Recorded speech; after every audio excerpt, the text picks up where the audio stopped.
Mantan personel JKT48 Melati Putri Rachel Cecilia banting setir menjadi pedagang kuliner kaki lima. Dengan cekatan, Melati melayani pembeli yang ingin nasi bakar.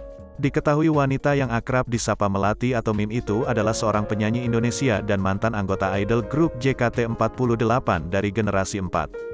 Mim resmi bergabung di tim T pada tanggal 1 Desember tahun 2016 hingga tanggal 31 Desember tahun 2020 dan dipindahkan di tim J pada tanggal 1 Januari tahun 2020 hingga tanggal 24 Oktober tahun 2020. Pada Rabu, tanggal 18 Mei tahun 2022, malam, gadis kelahiran tanggal 1 Januari tahun 2000 itu membagikan live TikTok tengah berjualan. Dengan cekatan, Mim melayani sejumlah pelanggan nasi bakar di warung ibunya. Sebelumnya, Mim memang kerap membagikan aktivitas berjualan nasi bakar di warung milik ibunya.